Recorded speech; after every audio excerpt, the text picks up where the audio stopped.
Hey Tarot Tribe, it's Dustin from A Modern Metaphysic Man, and today I thought we could hang out and take a stroll through the Tarocchi Perrin by Berti. This deck is stunning, but before we dive into this, I just want to do a couple small updates. One is videos over the next few days are probably going to be pretty slow. I am in the midst of a remodel right now, and so that's taking up a lot of my time. So, you know, bear with me. I'll put up as many videos as I can. I'm going to have to tear down my setup probably tomorrow after posting this video and get it back up in a few days. So yeah. That being said, let's dive into this awesome deck, which I've had for a few days now.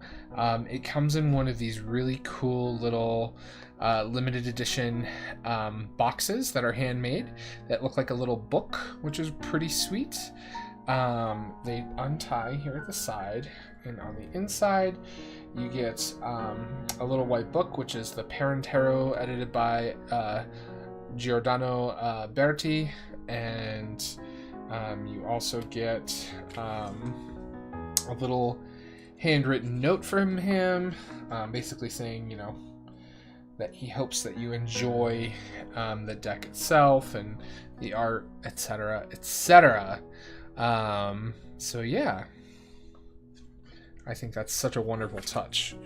I did do a review on the Solabusca deck, which is of a similar... which is by the same publisher and edited by Giordano Berti as well. So I'll put the link to that video in the description below. So you can see the deck comes in this nice little pouch. The inside of the box is lined in velvet. It's really nice. Super awesome. So the deck itself is probably now my favorite historical deck. It does come with a certificate of authenticity that shows what number it is. So this is deck number 98 of 600. And the cards are so cool. I really think this has become my favorite historical deck in my collection at this point. It is from 1865, so it's a little bit later in the tarot tradition. You'll see a lot of familiar imagery when you're looking at Tarot de Masse decks. So, you know, some of this will probably look pretty familiar if you're familiar with TDM decks. So we have our Fool. I love this magician who's basically like a cobbler. It's just a wonderful depiction. La Papessa.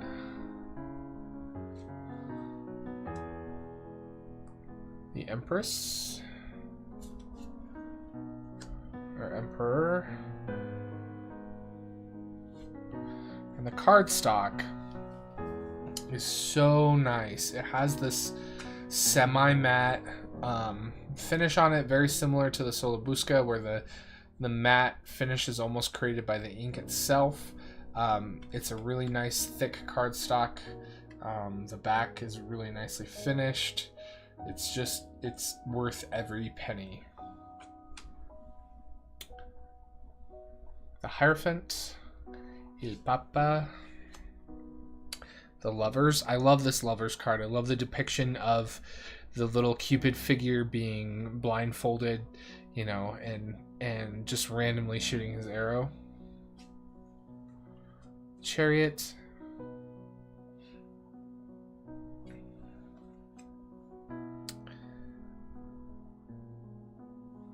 Justice. Hermit. Really great Hermit card. I mean, he is a character. And I love that he's got an oil lamp, which is not something you typically see an enclosed lamp, and this one has the flame shown. Wheel of Fortune. Strength. The Hanged Man. Death.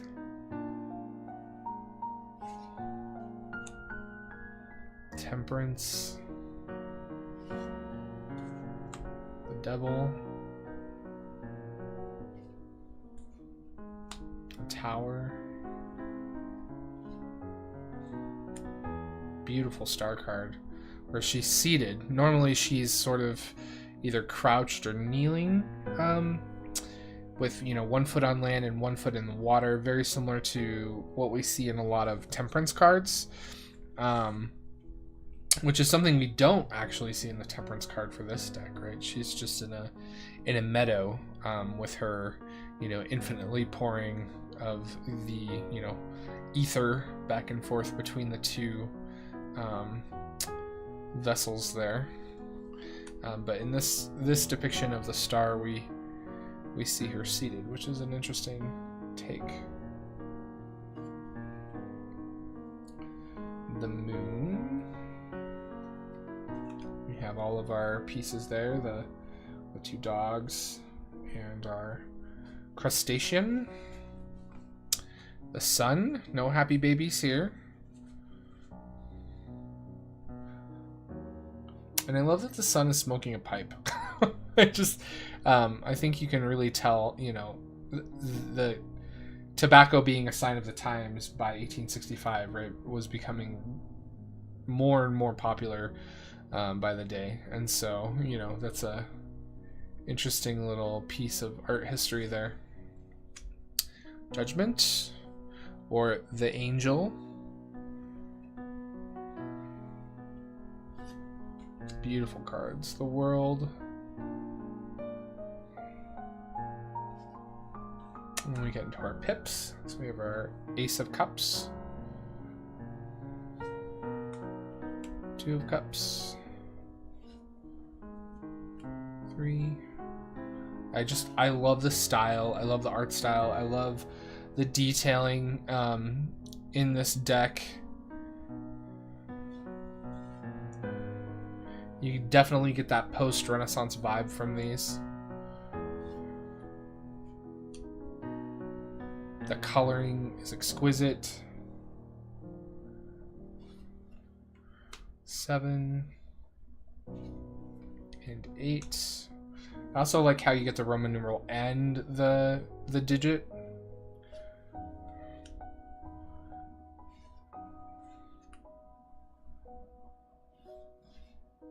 And then our quartz.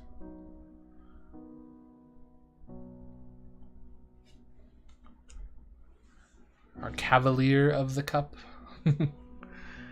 Feels very Three Musketeers, you know, with the plumes in his hat and his style of dress and his facial hair. Queen of Cups. And King of Cups. And then we get to our coins, which you have often in historical decks. You'll find a lot of the branding and marketing on this card, which I think is fitting. 2 of coins, 3 of coins, 4, 5, 6. Beautiful coins. And I love the sort of calligraphy style of line work through here.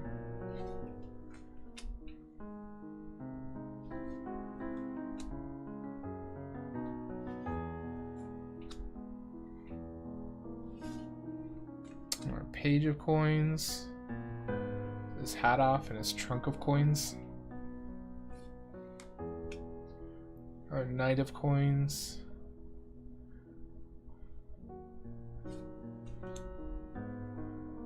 Queen and King, which has that same crate that the page brought, which I think is great. And then our Wands, which is very traditional looking.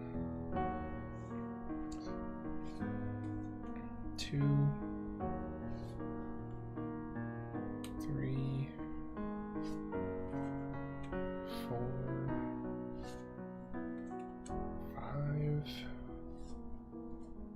6,